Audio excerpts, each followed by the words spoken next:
الرحمن الرحيم الحمد لله الذي لا يبلغ مدحته القائلون ولا يحصي نعماءه العادون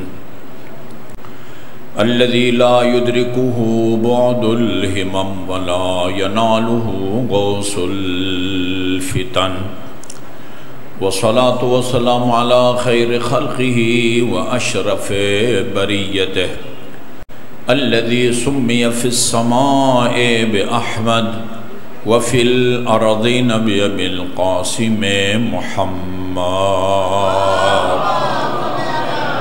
اللهم صل على محمد وآل محمد وعلى أهل بيته الطيبين الطاهرين الذين أذهب الله عنهم الرجس وطهرهم تطهيرا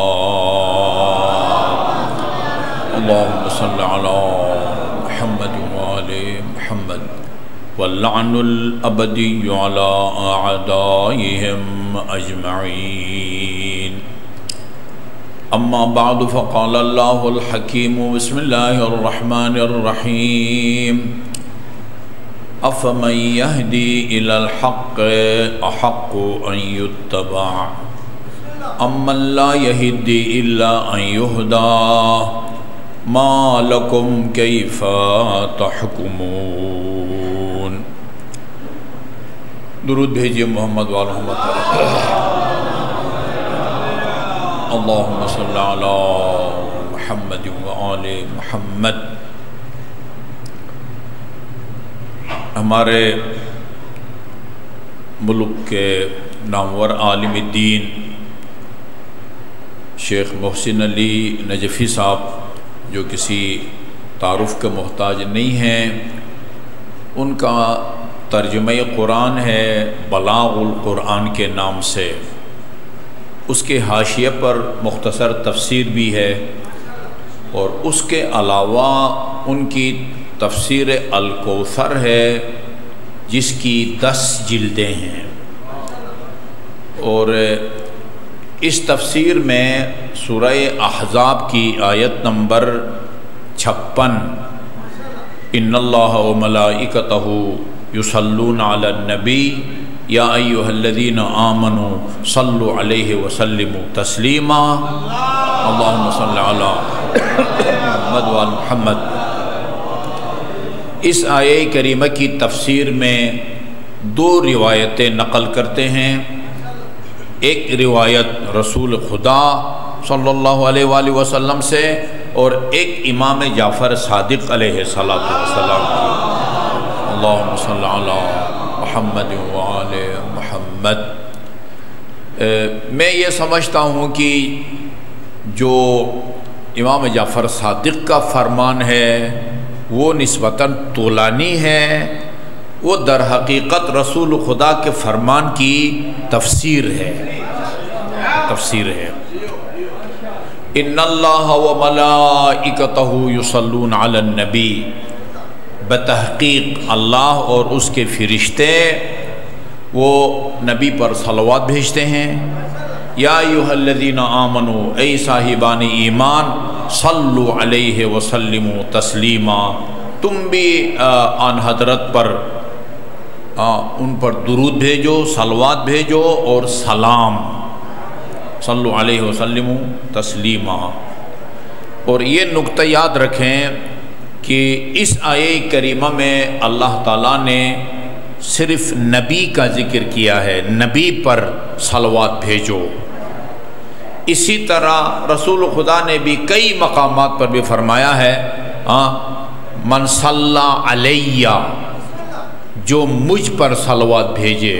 خدا نے بھی ذکر نبی کا فرمایا ہے، اور رسول خدا نے بھی بعض مقامات پر فرمایا من صلی علیہ، جو مجھ پر درود بھیجے اس کو اتنا اجر ملے گا۔ لیکن ان تمام مقامات پر یہ قرآن میں بھی اور جہاں حضور نے فرمایا جو مجھ پر بھی درود بھیجے، اس کا مطلب محمد اور آل دونوں ہیں۔ ایک پر صرف رسول پر صلوات بھیجنے سے منع کیا گیا ہے، روکا گیا ہے۔ لا تصلوا علی صلاۃ بترا، ناقص درود نہ بھیجا کرو میرے اوپر۔ قیل وما الصلاۃ البترا یا رسول اللہ، یہ ناقص درود کیا ہے؟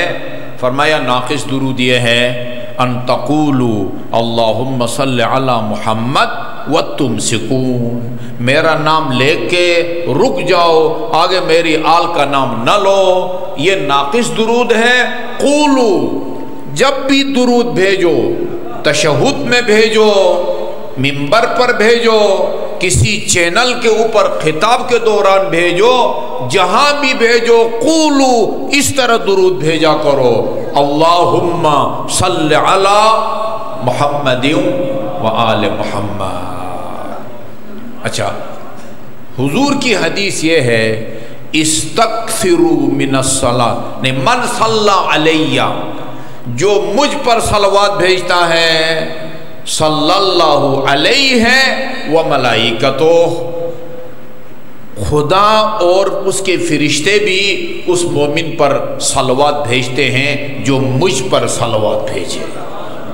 خدا اور فرشتے اس مومن پر صلوات بھیجتے ہیں جو محمد اور اس کی آل پر صلوات بھیجتے ہیں۔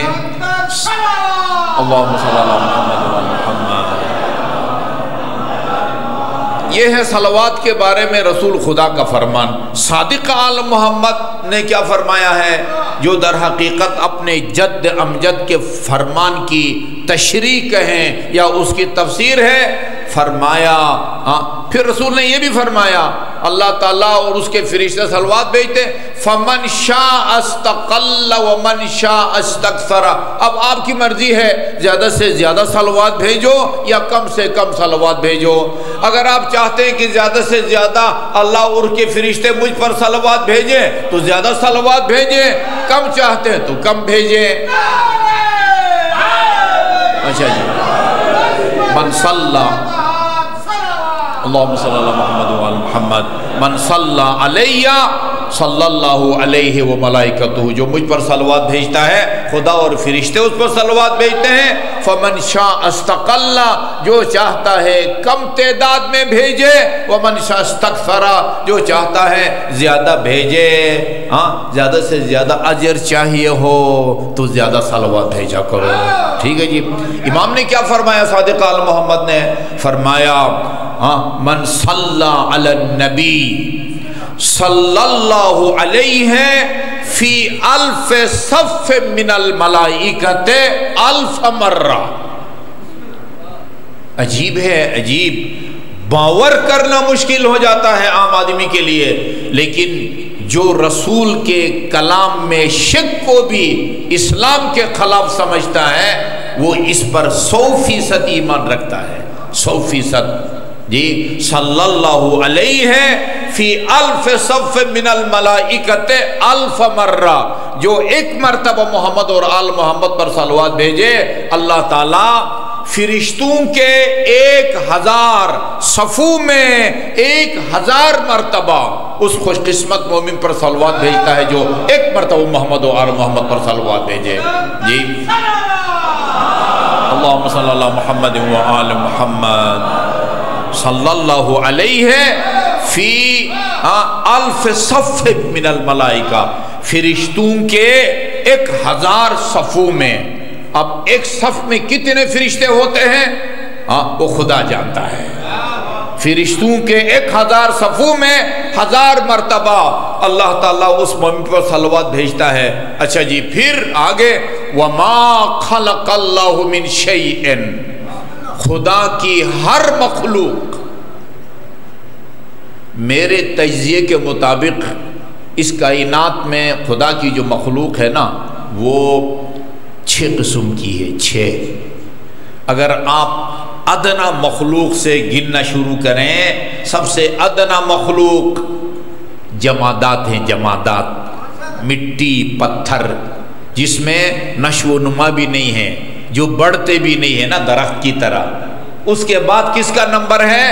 نباتات، فصلیں جو آپ بولتے ہیں، گندم، درخت، گھاس بوس، یہ اعلیٰ ہے چونکہ اس میں اگنے کی صلاحیت ہے۔ بڑھنے کی صلاحیت ہے، پتھر میں مٹی میں بڑھنے کی صلاحیت نہیں ہے۔ سونا کتنا بھی قیمتی ہو لیکن درخت کی طرح وہ بڑھتا نہیں ہے۔ اس کے بعد کس کا نمبر ہے؟ حیوانات کا۔ حیوانات میں پتھر کی طرح اس کا جسم بھی ہے، درخت کی طرح نشو و نما بھی ہے، اور دوسری خصوصیت یہ ہے کہ اس میں شعور ہے، وہ جدھر چاہتا ہے ادھر چلتا پھرتا ہے اپنی مرضی سے۔ اس کو سردی گرمی کا بھی احساس ہوتا ہے، درد کا بھی احساس ہوتا ہے، درخت کو درد کا احساس نہیں ہوتا۔ اس کے بعد کس کا نمبر ہے؟ انسان اور جنات۔ اب اس میں سے انسان بہتر ہیں، جنات بہتر ہیں؟ ہاں، ہو سکتا ہے بہت سارے جنات بہت سارے انسانوں سے بہتر ہو، کیا خیال ہے؟ ہاں اچھا، اس کے بعد پھر اس کا نمبر ہے فرشتوں کا نمبر ہے نا۔ یہ 6 قسم کی مخلوقات ہیں۔ اوپر افضل سے شروع کرو، فرشتے، انسان، حیوان، جی فرشتے، انسان، جنات، حیوانات، نباتات اور جمادات، یہ خدا کی مخلوق ہے۔ وما خلق اللہ من شیء، خدا کی جو بھی مخلوق ہے، الا وصلی علیہ لصلاۃ اللہ وملائکتہ، خدا کی تمام مخلوقات جب دیکھتی ہے کہ خدا اور فرشتوں نے اس مومن پر صلوات بھیجا ہے، جو محمد اور آل محمد پر صلوات بھیجے، خدا کی تمام مخلوقات اس خوش قسمت مومن پر صلوات بھیجتی ہے جو ایک دفعہ محمد اور آل محمد پر صلوات بھیجے۔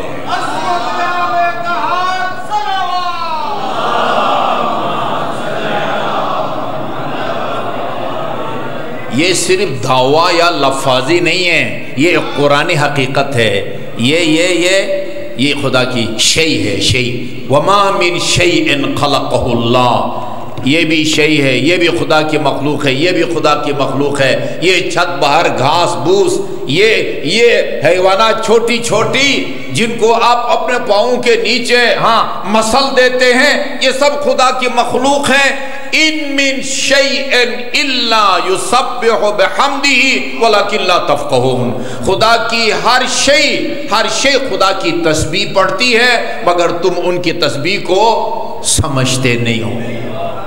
جی ہمیں نہیں سنائی دیتی آواز، جی اچھا جی یہ سامنے درخت ہیں، یہ سامنے وہ گھاس ہے، گھاس کا ایک ایک پتا اس مومن پر صلوات بھیجتا ہے جو ایک مرتبہ محمد اور آل محمد پر صلوات بھیجے۔ دلچسپی رکھنے والے مومنین کے لیے خدمت میں عرض کر دوں، یہ روایت شیخ صاحب نے حوالہ دیا ہوا ہے، اصول کافی کی جلد نمبر 2 اور صفحہ نمبر 492، جلد نمبر 2 صفحہ نمبر 492 پر یہ روایات درج ہیں کہ جو آدمی ایک دفعہ محمد و آل محمد پر صلوات بھیجے، خدا کی تمام مخلوقات اس بندہ مومن پر صلوات بھیجتی ہے۔ اجر کتنا ملتا ہے اس کا؟ اجر، اس کے بانی مجلس کون ہے آج کی بانی مجلس کے بانی؟ ظفر عباس۔ دیکھیں رسول خدا کی جو معراج کی روایت ہے نا، اس کے مطابق جو فرشتے یا فرشتہ پوری دنیا میں برسنے والی بارش کے قطروں کو گنتا ہے نا، دنیا میں سب سے زیادہ آبادی فرشتوں کی ہے۔ بارش کے جو قطرے گرتے ہیں نا، ہر قطرے کے ساتھ ایک فرشتہ ہوتا ہے جو اس کو اس جگہ گراتا ہے جہاں اس کو گرانے کا حکم ہوتا ہے۔ جی بارش برسنے والی جہاں بھی برستی ہے، بارش دن کو رات کو خشکی کے اوپر یا سمندر کے اوپر، جو فرشتے بارش کے قطروں کو گنتے ہیں وہ فرشتے محمد اور آل محمد پر صلوات کا جو ثواب ہے اس کو نہیں لکھ سکتے ہیں، وہ اتنا زیادہ ہوتا ہے۔ جی میں آپ کی خدمت میں اللہم صلی اللہ علیہ محمد و آل محمد، بہترین خدمت جو آپ اس بانی مجلس کے مرحومین کے لیے کر سکتے ہیں، میں آپ سے درخواست کروں گا 3 دفعہ بآواز بلند صلوات بھیجیں گے اور اس کا اجر اور ثواب بانی مجلس کے جملہ مرحومین مرحومات کے لیے ہدیہ کریں گے. بآواز بلند 3 دفعہ صلوات. اللہم صلی علی محمد وآل محمد. اللہم صلی علی محمد وآل محمد. اللہم صلی علی محمد وآل محمد. ٹائم بہت کم ہے، 6:10 تک مجھے کہا گیا ہے، 34 منٹ ہو گئے. میں انتہائی مختصر الفاظ میں اور بڑے شستہ اور مہذب انداز میں اپنا اور آپ کا عقیدہ بیان کروں گا، انتہائی مہذب الفاظ میں. وہ عقیدہ یہ ہے کہ سنت الہی یہ رہی ہے آدم سے لے کر امام زمان تک، یہ رسول خدا تک، تمام مسلمانوں کے عقیدے کے مطابق اور ہمارے عقیدے کے مطابق آدم سے لے کر امام زمان تک اس کو خدا نے اپنا نمائندہ بنایا ہے، نبی کی صورت میں، رسول کی صورت میں اور امام کی صورت میں، جو اپنے زمانے کے تمام انسانوں سے زیادہ علم رکھتا ہو. یہ سنت الہی ہے، یہ سنت الہی ہے. نبی خدا بناتا ہے، لوگوں کو اللہ نے نبی بنانے کا اختیار نہیں دیا. وَلَقَدْ أَرْسَلْنَا رُسُلَنَا بِالْبَيِّنَاتِ، انبیاء کو معجزات دے کے خدا فرماتا ہم نے بھیجا ہے، ہم نے بھیجا ہے. نبی خدا بناتا ہے، رسول بھی خدا بناتا ہے. کس کو بناتا ہے؟ جو تمام کمالات میں، یہ یاد رکھیے، جو تمام کمالات میں، شجاعت میں، سخاوت میں، عدالت میں، حلم اور بردباری میں، تمام کمالات میں اس زمانے میں جس کا کوئی ثانی نہ ہو اس کو اللہ تعالیٰ اپنا نمائندہ بناتا ہے. وہ رسول ہو یا نبی ہو یا ہمارے عقیدے کے مطابق امام ہو. آدم کے زمانے میں آدم سے زیادہ علم رکھنے والا کوئی نہیں تھا، نوح کے زمانے میں نوح سے زیادہ علم رکھنے والا کوئی بھی نہیں تھا. اسی طرح آن حضرت کے زمانے میں آن حضرت سے زیادہ علم رکھنے والا کوئی نہ تھا. اور ہمارے عقیدے کے مطابق علی کے زمانے میں علی سے زیادہ علم رکھنے والا کوئی انسان، اور آج کے زمانے میں قائم آل محمد سے زیادہ علم رکھنے والا دنیا میں کوئی انسان نہیں ہے. یہ ہمارا کھلم کھلا عقیدہ ہے. اللہ اکبر یا رسول اللہ علی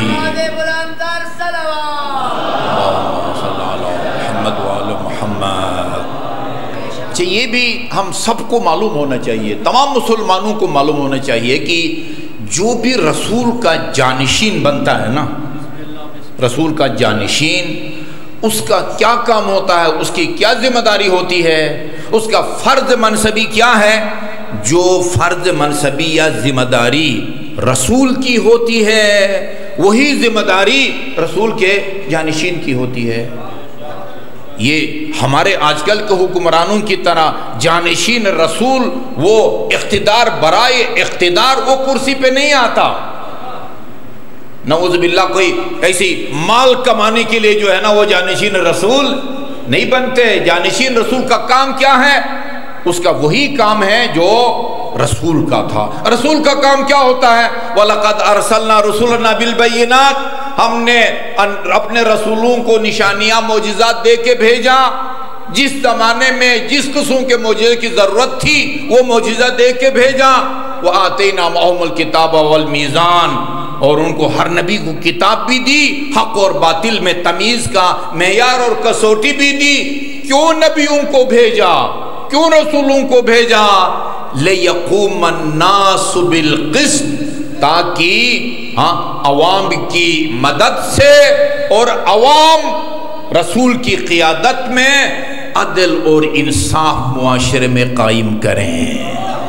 یہ رسول کا کام ہوتا ہے. اس کا نام جو بھی رکھتے ہیں، نظام اسلام رکھیں، نظام مصطفیٰ رکھیں، جو بھی کہیں، الہی نظام کا نفاذ یہ رسول کی ذمہ داری ہے، اور الہی نظام کا نفاذ رسول کے جانشین کی ذمہ داری ہے۔ ٹھیک ہے جی۔ اور سب سے بہتر نظام الہی کو وہ قائم کر سکتا ہے جس کا علم سب سے زیادہ ہو۔ بات سمجھ آ رہی ہے نا؟ سلمان فارسی رحمت اللہ علیہ رضی اللہ تعالی عنہ، رسول خدا سے ایک انتہائی قیمتی سوال کیا اس نے نا، یعنی مسلمانوں کا سب سے بڑا اختلافی مسئلہ یہ ایک چھوٹے سے سوال اور جواب کے نتیجے میں وہ حل ہو گیا، لیکن شرط یہ ہے کہ بندہ توجہ کرے۔ جی اچھا، یہ عرض کر رہا ہوں نا، یہ ہمارے اہل سنت برادران کی کتابوں میں بھی ہے، ہماری کتابوں میں بھی ہے۔ عرض کیا یا نبی اللہ، لِكُلِّ نَبِيٍّ وَصِيٌّ فَمَنْ وَصِيُّكَ، ہر نبی کا کوئی نہ کوئی وصی گزرا ہے، آپ کا وصی کون ہے؟ ہمارے عقیدے کے مطابق وصی کو بھی خدا مقرر کرتا ہے، نام کا اعلان رسول کرتا ہے۔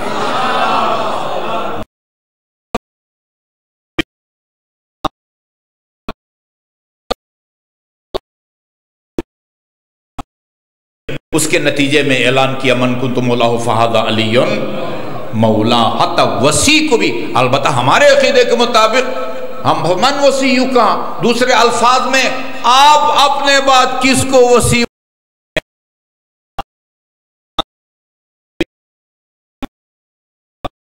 کس کو وصی بنانا چاہتے ہیں، یا دوسرے الفاظ میں کس کو وصی بنانے کا خدا نے آپ کو حکم دیا ہے؟ سلمان کہتے ہیں فسکتا،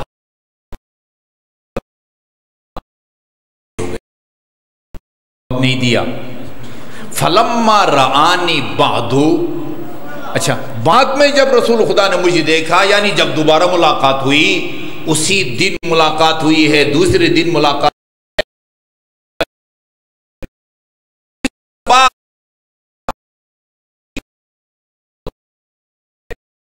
سوال سے ملتا جلتا مجھ پر ایک سوال کر ڈالا۔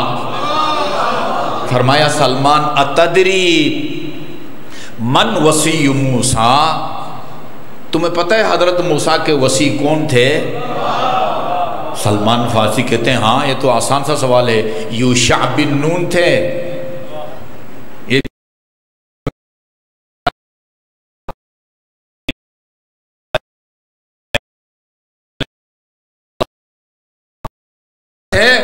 پیدل میرا خیال میں 15 منٹ کا راستہ یوشع بن نون کی زیارت ہے۔ یوشع بن نون، یا رسول اللہ حضرت موسیٰ کا وصی یوشع بن نون تھا۔ رسول خدا نے فرمایا وَلِمَا، یہ بھی پتہ ہے کہ یوشع بن نون کو کیوں وصی بنایا؟ اور حواری بھی تھے اور اصحابی تھے، یوشع بن نون میں کیا ایسی خصوصیت تھی کہ جس کی وجہ سے سب لوگوں کو چھوڑ کے یوشع بن نون کو اپنا وصی بنایا؟ سلمان فارسی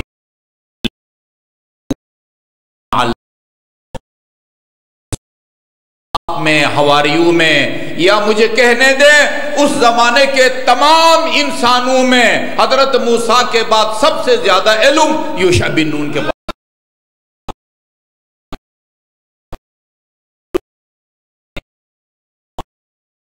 یعنی سلمان کے اس جواب کا نتیجہ، میری طرف توجہ ہے، سلمان نے جو کہا تھا کہ یوشع بن نون کو اس لیے وصی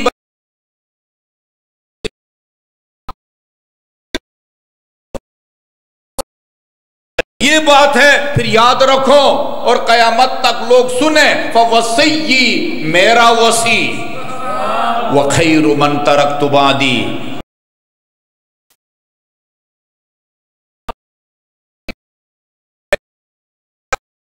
امانتی، اور میرے پاس جو امانتیں ہیں ان کو بھی حقیقی طور پر مالکان تک پہنچائے گا وہ علی ابن ابی طالب علیہ السلام۔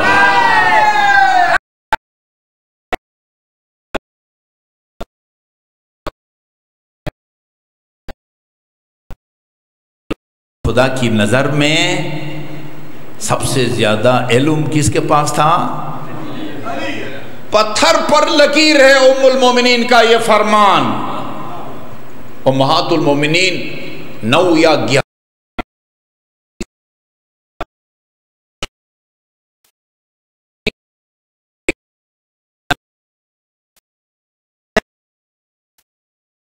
دل و دماغ میں علی کان علی اعلم الناس بعد رسول اللہ فرماتی ہیں رسول خدا کے بعد سب سے زیادہ علم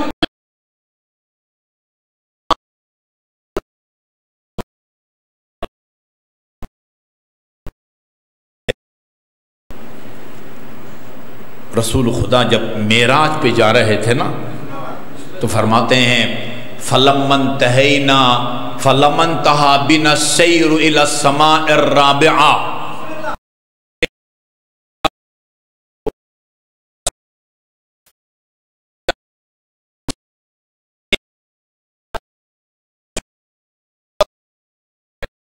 ایت بیتا من یاقوت احمر مجھے سرخ یاقوت کا بنا ہوا ایک گھر اور مکان نظر آیا.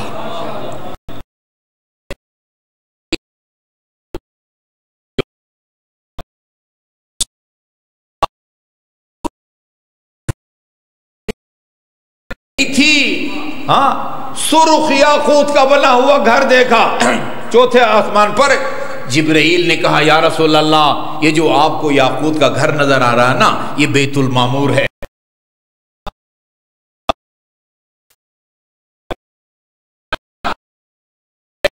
نماز کا وقت ہو گیا. جبرائیل کو آپ نماز ادا کریں. اللہ تعالیٰ نے اہل سنت برادران کی کتابوں میں لکھا ہوا ہے انبیاء کو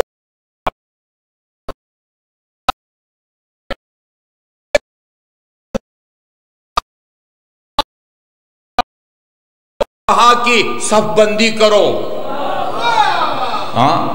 عید کے دن اعلان کرتے ہیں نا جی بس ابھی عید کی نماز کھڑی ہونے والے مومنین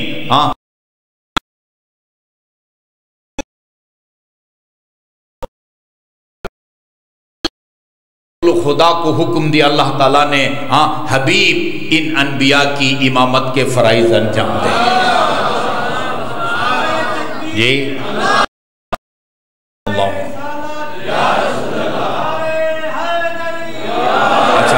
وہ روایت کے آخر میں ہے. روایت کے آخر میں ہے کہ نماز صبح کی تھی چونکہ فرماتے ہیں جب ہم 2 رکعت نماز سے فارغ ہوئے نادانی ملک ایک فرشتے نے مجھے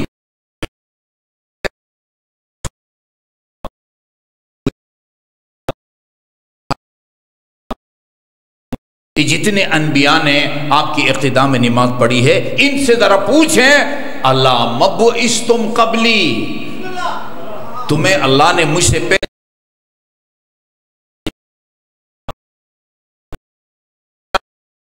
مشروط طور پر بنا کے بھیجا ہے. اگر مشروط طور پر بنا کے بھیجا ہے تو وہ شرط کیا ہے؟ انبیاء نے جواب میں عرض کیا بعثنا علی الاقرار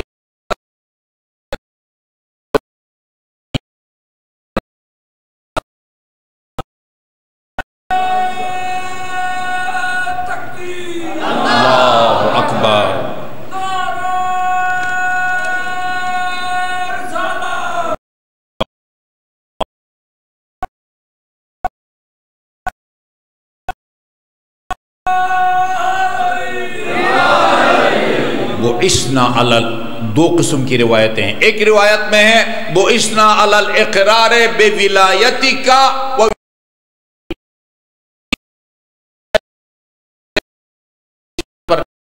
بعد روایات میں بعثنا علی الاقرار بنبوتک و ولایت علی کیونکہ رسول خدا کے پاس ولایت بھی تھی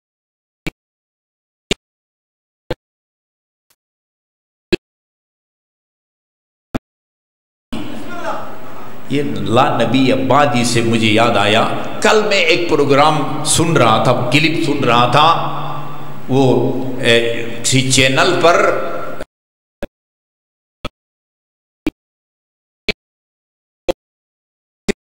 اور آن لائن میرے خیال میں اسٹوڈیو میں نہیں تھے، آن لائن انجینئر محمد علی تھے۔ امیر المومنین کی فضائل پر بات ہو رہی تھی، انجینئر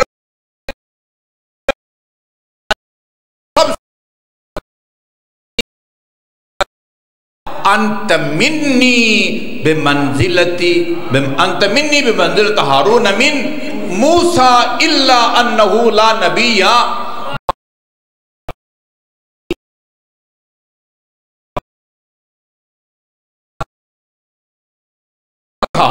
یہ محمد علی صاحب کہہ رہے تھے دیکھو حضرت موسیٰ ان ہارون کے پاس کہ ان کے پاس نبوت تھی، الا انہ لا نبی،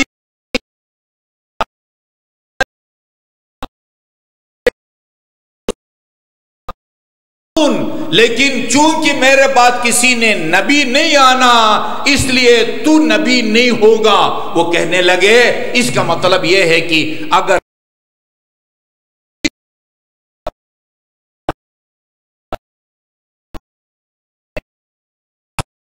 بیٹھا ہوا ہوتا نا چینل پر تو میں ان سے کہتا میرے بھائی اسی حدیث کی روشنی میں اب چونکہ ہمارے نبی آخری نبی ہیں لہذا علی کو رسول نہ مانو مگر وصی تو مانو نا کم از کم۔ کیا خیال ہے؟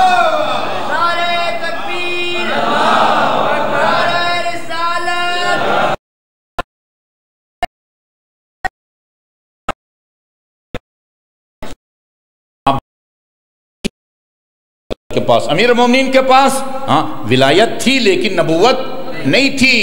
دونوں تعبیریں ٹھیک ہیں، علی الاقرار بے ولایتک و ولایت علی، علی الاقرار بے نبوتک و ولایت۔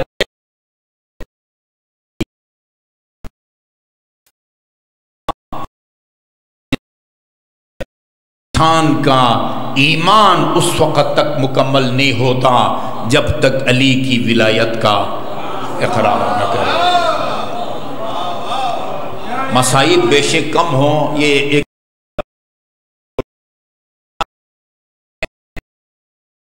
اللہ کے ترجمہ کے بارے میں بحث ہو رہی تھی۔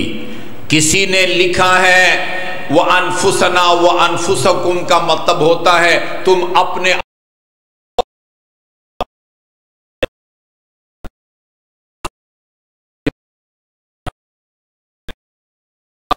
موجودہ وزیر تعلیم رانا تنویر سے کہنے لگے کوئی بندہ اپنے آپ کو نہیں بلاتا، تو پھر یہ کیوں لکھا ہوا بھائی کتابوں کے اندر؟ وہ کسی نے لکھا ہے تم خود آؤ،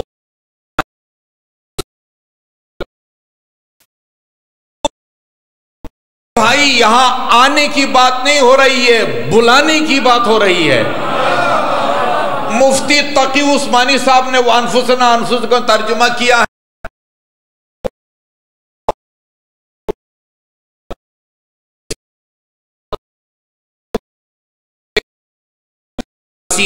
عیسائی کون سا لشکر ہے؟ وہ ٹوٹل یہی ہستیاں تھی بھائی، محمد علی، فاطمہ، حسن اور حسین۔ تم اپنے لوگوں کو بلاؤ، ہم اپنے لوگوں کو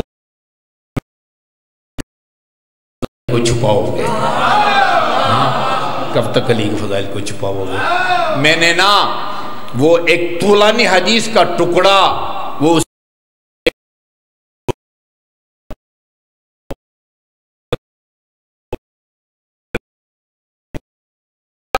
کا ٹکڑا یہ ہے من کتب فضیلت، میں نے اس خیال سے کہ یہ حدیث کا ٹکڑا پڑھ کے شاید امیر المومنین کے فضائل کو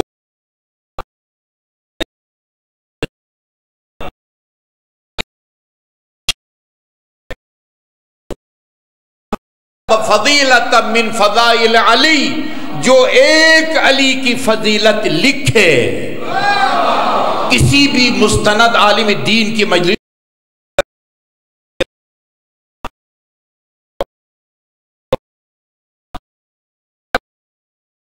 کیوں؟ اس لیے رسول خدا نے فرمایا من کتب فضیلت من فضائل علی، جو علی کی ایک فضیلت لکھے لم تزل الملائکہ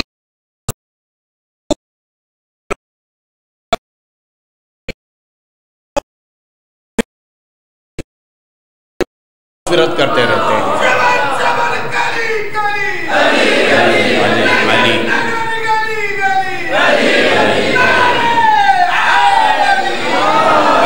یہ جب اس کو میں نے بھیجا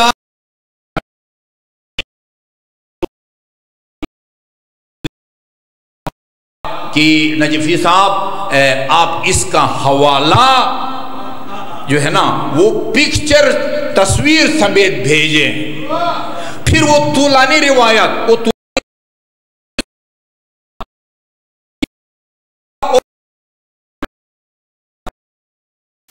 اگر ایمان تازہ نہ ہونا پیسے واپس پہلا ٹکڑا اس کا یہ ہے، ان اللہ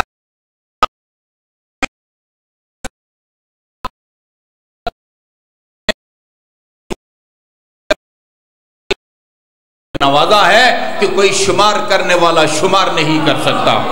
یہ درمیان میں یہ ٹکڑا ہے، من کتب فضیلۃ من فضائل علی، جو علی کی ایک فضیلت لکھتا ہے، مثلا اپنی ڈائری میں لکھتا ہے رسول خدا نے علی کے بارے میں فرمایا ثقلین، رسول خدا نے علی کے بارے میں فرمایا علی مع الحق والحق مع علی، اللہم ادر الحق حیثما دار۔ یہ میں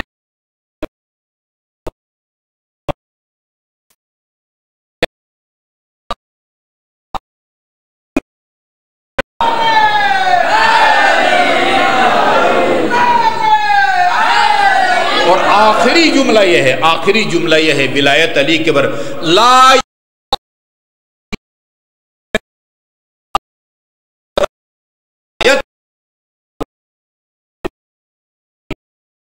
شخص کے ایمان کو ہرگز قبول نہیں کرتا جو علی کی ولایت کا اقرار نہ کرے اور علی کی دشمنوں سے اپنی لا تعلقی کا اعلان۔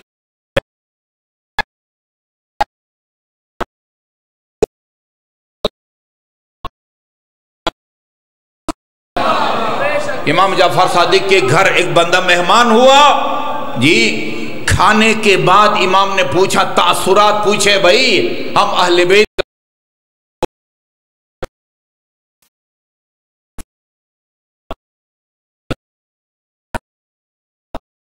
مگر اس لذیذ کھانے کو کھانے کے بعد مجھے قرآن کی ایک آیت یاد آ گئی، وہ اب مجھے تنگ کر رہی ہے۔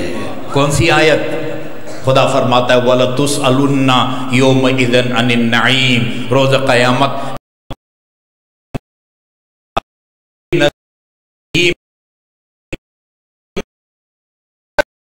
کھانے کے بارے میں مجھ سے پوچھا جائے گا۔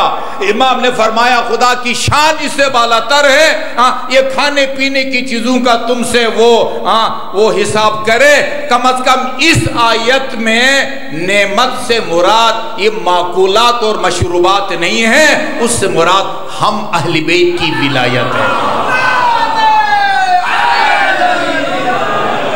یہ تو ابن حجر ہیثمی نے لکھا ہے، قفوہم فإنہم مسئلون، روکو ابھی ایک سوال ہونا باقی ہے۔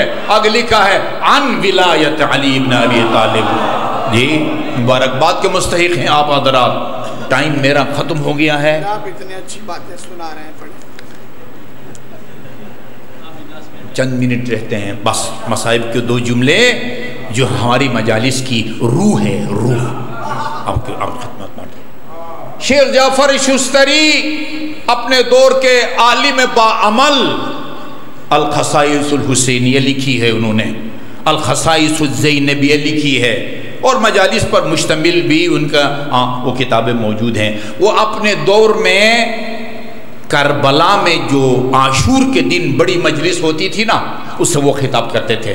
ایک کربلا میں مقتل پڑا جاتا ہے، ایک عالم دین جی متقی پرہیزگار، ہم جب نجف میں تھے وہ شہید محراب آیت اللہ محمد باقر حکیم یہ مقتل پڑھتے تھے، کتاب ہاتھ میں لے کے 3-3.5 گھنٹے لگتے ہیں، تمام شہداء کربلا کی شہادت پڑھی جاتی ہے۔ یہ بندہ باقر حکیم محمد باقر حکیم ہر سال جب امام کی شہادت کے بعد وہ امام کے لباس کی لوٹ مار کا جب سلسلہ شروع کرتے تھے نا، وہ جب یہ جملہ کہتے تھے کہ ایک ظالم نے آگے بڑھ کے امام کے ہاتھ سے انگوٹھی نکالنا چاہی، آگے پھر میری زبان میں وہ ہمت نہیں ہے. یہ سید بے ہوش ہو کے منبر سے گر جاتا تھا. ہر سال وہ بے ہوش ہو کے منبر سے گر جاتے تھے اس ظلم و ستم کو سن کے. لیکن ایک عام مجلس ہوتی تھی جو تمام آنے والے زواروں کے لیے 1 گھنٹہ پونے گھنٹہ، اس سے یہی خطاب کرتے تھے شیخ جعفر ششتری. وہ کہتے ہیں ایک سال شب عاشور میں سوچ رہا تھا کہ کل میں کس کے مصائب پڑھوں. مقتل میں تمام شہدائے کربلا کی شہادت پڑھی جاتی ہے، میں کس کے پڑھوں؟ علمدار کے پڑھوں جس کی شہادت نے حسین کی کمر توڑی. ابھی شہید بھی نہیں ہوئے تھے جب آواز آئی نا حسین کے کانوں میں عباس کی، ادرکنی یا اخا، غلام کی خبر لیجئے. وہاں فرمایا الان انکسر ظہری وقلت حیلتی. عباس تیری اس آواز نے حسین کی کمر توڑ دی. اکبر کے پڑھوں الدنیا بعدک الافا، اصغر کے پڑھوں قاسم کے، خود امام کے کوئی فیصلہ نہیں کر سکے. اسی پریشانی کے عالم میں سو گئے اور خواب میں خاتون جنت کو دیکھا. فرمایا خاتون جنت نے شیخ تو اگر مجھے خوش کرنا چاہتا ہے نا کسی کی شہادت مت پڑھ، میرے بیٹے کے آخری ودا کے مسائل سنا. عزاداروں کو 3 دفعہ ودا کیا ہے میرے امام نے. پہلی دفعہ اہل حرم کو ودا کر کے گئے، لڑے، جہاد کیے، مجروح ہو کے واپس آئے دوبارہ. آخری دفعہ امام زین العابدین فرماتے ہیں میں اپنے خیمے میں بستر علالت پر تھا، جب میرے بابا میرے خیمے میں آئے اور جیسے ہی خیمے کا پردہ ہٹا میں نے دیکھا سر سے لے کر پاؤں تک میرے بابا خون میں ڈوبے ہوئے تھے. اور جب بات کرتے تھے نا یا سانس لیتے تھے بدن پر موجود تلواروں اور تیروں اور نیزوں کے زخموں سے خون ابلتا تھا. اسی حالت میں مجھے اپنے سینے سے لگایا اور ایک دعا بھی بتائی. بیٹے سجاد یہ دعا مجھے میری مادر گرامی نے بتائی ہے، ان کو رسول خدا نے بتائی ہے، ان کو جبرائیل نے اور جبرائیل نے خدا سے لی ہے. جب بھی تمہیں کوئی مشکل پیش آئے اس دعا کو پڑھو. جی رخصت کر کے پھر اہل حرم کو دل خراش الفاظ میں سلام کیا آخری، یا زینبو و یا رقیت و یا ام کلثوم. سب کو رخصت کر کے اسب وفادار پر سوار ہوئے. پہلی اور دوسری دفعہ ایک اشارے سے زوجنا چل پڑا تھا، آخری دفعہ چلتا نہیں ہے. ایک مرتبہ نظر پڑی، دیکھا وہ سینے پہ سونے کی آدھی بچی زوجنا کے قدموں سے لپٹی ہیں. فرماتی ہیں اب اتا استسلمت للموت، آپ بھی چل کے موت کی طرف جا رہے ہیں. فرماتے ہیں بیٹی سکینہ کیف لا یستسلم للموت لمن لا ناصر له ولا معین، جس کا دنیا میں کوئی ناصر مددگار نہ بچا ہو بیٹی وہ موت کی طرف جا سکتا ہے. فرمایا اذن ردنا الی مدینۃ جدنا، ہمیں مدینہ پہنچانے کی کوئی سبیل. فرماتے ہیں لو ترک القطع لنام، ہمیں اگر نانا کی امت مدینے میں چین سے رہنے دیتی میں تمہیں اس بے آب ہو گیا صحرا میں لے کے نہ آتا. عزادارو اس بچی کے چند ایک جملے ہیں کربلا میں، کوفہ اور شام کے بازاروں میں، زندانوں میں. بس اس بچی کے جملے ہمیں قیامت تک رلانے کے لیے کافی ہیں. جب ذوالجنا امام کی زندگی سے مایوس ہوا اور اپنی پیشانی کو امام کے خون ناحق سے رنگین کر کے آیا، امام زمان نے فرمایا زیارت ناہیہ میں فرما رأین جوادہ مخزیہ، بیویوں نے دیکھا کہ ذوالجنا خیموں کی طرف آ رہا ہے، ایک طرف کو ڈھلی ہوئی ہے. خرجن من الخدور، خیموں سے باہر نکل آئیں. علی الخدود لاطمات، اپنے رخساروں پر تماچے مار رہی تھی. ہادی تنادی وابا، کوئی بابا بابا کر کے پکار رہی تھی. وہادی تنادی واخا، ایک جملہ اس وقت کہا جناب سکینہ نے.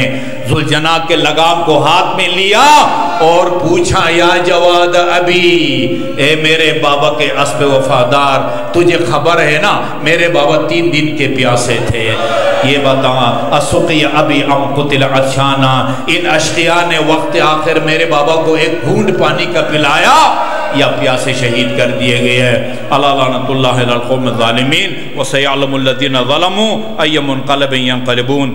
انا للہ و انا الیہ راجعون. پیر فضل حسین شاہ اللہ جو آیا، و زوجہ مرحوم بھائی خان، و زوجہ مرحومہ مہر غلام حیدر، و زوجہ مرحومہ حاجی عطا محمد، و زوجہ مرحومہ زوار نواب علی خان، مرحوم فضل حسین مرحوم، خدایا ان تمام مومنین و مومنات کے گناہان صغیرہ اور کبیرہ کی مغفرت فرما، انہیں محمد و آل محمد کی شفاعت اور ان کے جوار میں مقام عطا فرما، ان کی مغفرت و بلندی درجات کے لیے ایک مرتبہ سورہ فاتحہ اور 3 مرتبہ قل هو اللہ کی تلاوت فرمائیں۔ بسم اللہ الرحمن الرحیم۔